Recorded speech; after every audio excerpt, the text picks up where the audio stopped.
c'est sûr. Hein. Est-ce que c'est un cadeau d'être le fils d'un milliardaire? Alors, fils d'un milliardaire, encore une fois, on va parler de ce que ça veut dire milliardaire. Mon père a laissé une image de milliardaire. Mon père nous a pas laissé des milliards en banque, ça il faut le savoir. Mon père nous a laissé des outils de travail, des sociétés, et des sociétés en difficulté. Quand il est parti en 2017, CSE là, que je préside, était au fond du trou. Parce qu'on nous devait, on nous doit encore plein d'argent en Sierra Leone, on nous devait plein d'argent, la guerre pour payer les salaires. Donc, moi, le mot milliardaire, là, il faut le prendre avec beaucoup de... C'est clair, euh, on a hérité de sociétés, mais il a fallu bosser pour les rendre, je veux dire, positives en termes de résultats, Ok. et puis faire grossir les chiffres d'affaires. Donc, il faut pas, c'est pas des milliards qu'on nous a laissés dans des caisses et on les laissé servir pour faire la fête. Il y a pas eu de cash. D'accord. Et par contre, il nous l'a toujours dit, ça n'a pas été une surprise. Il nous a toujours dit, il n'y aura pas d'argent, il y aura des sociétés, à vous de vous battre. Ok. Et je trouve que c'est normal. C'est normal. Et je ferai la même chose, moi. Je ne laisserai pas d'argent. De toute façon, je n'ai pas de liquidité, moi. Moi, mes biens, c'est dans l'immobilier, ils sont investis. Moi, je n'ai pas d'argent qui dort. Mhm. Je n'ai pas d'argent qui dort. Je D'accord. trouve que l'argent avoir des milliards dans un compte là qui dort, ça sert à rien. Ça sert à rien.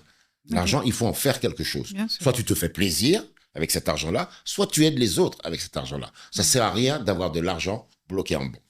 Ok. Ça sert absolument à rien. Alors justement, tu as fait des études de finance et puis tu as géré quand même beaucoup d'argent. Tu gères toujours en tant que président de directoire de la CSE, l'entreprise, etc. J'aimerais bien avoir tes tips justement sur comment faire de l'argent, comment gérer cet argent. Mais d'abord, le BTP, parce que bon, le groupe CSE, c'est quand même un groupe axé essentiellement sur la construction et le BTP. Même s'il y a d'autres, même s'il y a des... Oui, tu t'es diversifié aussi. On s'est diversifié, on est dans l'industrie, on est dans l'énergie, on est un peu, bon, on a des actions en banque, dans la banque et dans les télécoms. Mhm. Mais le métier, le cœur de métier, le BTP, c'est vraiment un métier où tu es sans cesse, d'abord c'est à capital intensif, et tu es sans cesse dans le rouge euh, dans les banques. Parce Ouais. que La trésorerie est toujours tendue, quoi. toujours, Ouais.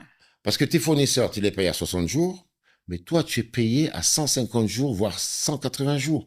C'est-à-dire quand tu fais une facture, un décompte de travaux au mois de janvier, qui rentre dans le circuit d'approbation, c'est au bout de 2 mois qu'il va être approuvé, qui va aller chez le bailleur, tu es payé au bout d'une centaine de jours.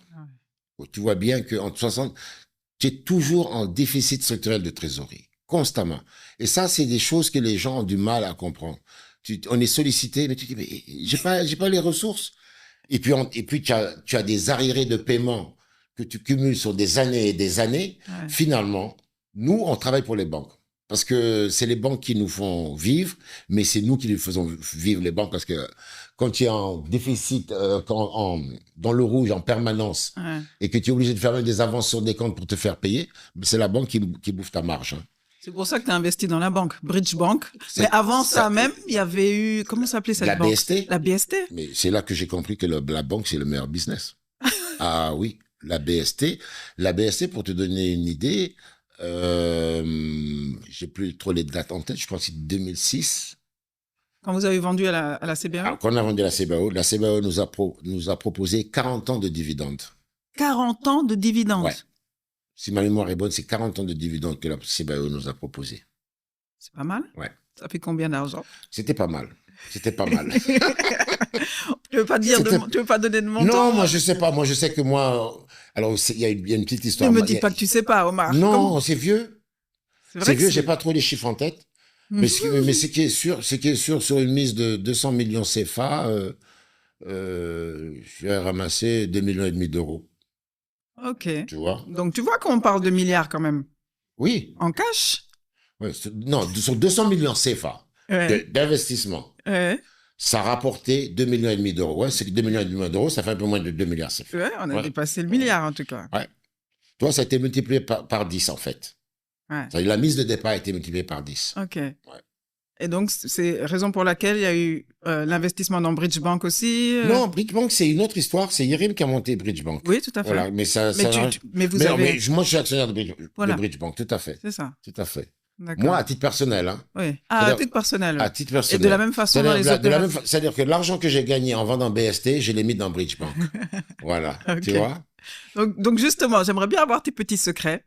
Parce qu'on dit souvent que voilà, la richesse, ça va avec un certain mindset. Oui, Tu viens de dire que l'argent, c'est quelque chose qui doit bouger, c'est pas oui, quelque chose qu'on doit stocker oui. quelque part, ça doit être investi, ça doit travailler. Donc, quelles sont les bonnes pratiques que tu peux donner, les conseils que tu peux donner pour ceux qui aspirent à l'abondance financière et puis à la bonne gestion financière? D'abord, moi, je pense que pour tous les milliardaires, s'ils sont milliardaires, c'est qu'ils adorent l'argent. Déjà. Donc, il faut aimer l'argent, Il vraiment. faut aimer l'argent. Ouais. Mais aimer l'argent, pas forcément pour l'argent, mais aimer réaliser des choses. C'est ce qu'ils te diront tous. Parce que moi, j'ai un problème avec ces milliardaires-là qui ne font qu'accumuler, qui sont déjà riches et ils en veulent encore plus. C'est un truc que je ne comprends pas.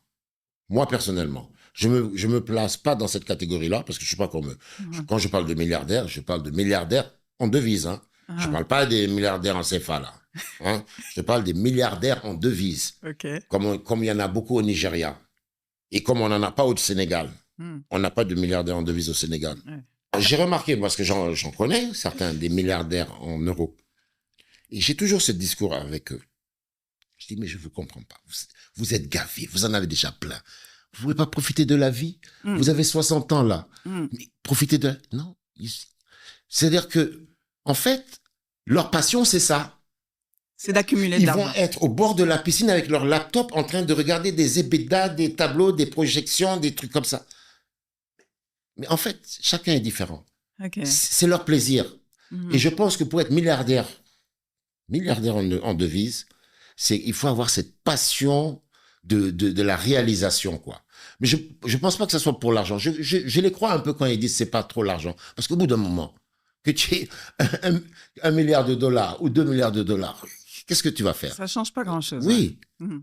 ça change pas grand-chose. Ouais. Donc, c'est des gens, je pense, qui sont vraiment, leur kiff, c'est dans la réalisation de projets qui, évidemment, résultent sur des milliards après dans leur caisse. Mais la réalisation de projets et l'accumulation de l'argent, ce sont vraiment deux choses différentes à mes yeux. Donc, Oui, mais eux, ils vont se défendre. Parce que moi, je les attaque. Hein. ah, Je dis, mais attends, et tu sais, à la limite, c'est pas des gens que j'aurais dans mon environnement parce que je les trouve ennuyants au bout d'un moment. ok. Des gens qui sont tout le temps en train de parler d'argent, de chiffres Ouais. et de projets. Ouais. Je te jure, ça me saoule très vite. Au bout d'un moment. Moi, dès que je sors de mon cadre de travail, je suis dans autre chose. Hmm. Tu m'entendras jamais parler de mon boulot. Je sors du boulot, je ne parle plus de boulot. Ouais. Et je repense au boulot quand je retourne au boulot. Mais il y en a qui ne décrochent jamais. D'accord. Ils viennent à la maison avec le laptop. Ils parlent à peine à leur femme et leurs enfants. Ils sont là. Mais chacun son truc. Hein. C'est vrai que toi, tu t'intéresses à pas mal de choses, Mais notamment oui, l'art. mais moi, je m'intéresse Beaucoup. à l'art. Tu as investi Je- même, tu as oui. dit que tu as une collection. Je suis en train de faire mon livre, là. Ah, sur t'es en train de le International, faire, oui, parce ça que y est. j'ai quand même réalisé que ça fait 35 ans que je collectionnais. Je collectionne plus. J'ai plus de murs pour mettre mes Ah œuvres. bon, t'as plus de place. murs. Il y en a Mais trop. j'ai quand même collectionné pendant 35 ans, de 1990 à 2025. Ah. Et je suis en train de faire un bouquin avec des témoignages des gens du milieu de l'art. Et il y aura tous mes tableaux dedans.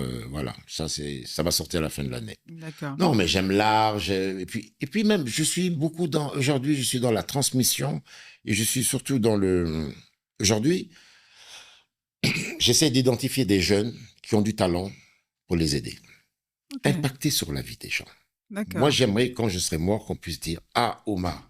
Ah, c'est Omar qui a fait de moi ce que je suis. Hmm. Et j'ai commencé. Tu connais le jeune Moustapha Ndiaye, il a Maraz. Oui. Maraz, j'ai cherché à le rencontrer. C'est pas lui qui est venu vers moi, c'est moi qui ai cherché à le voir.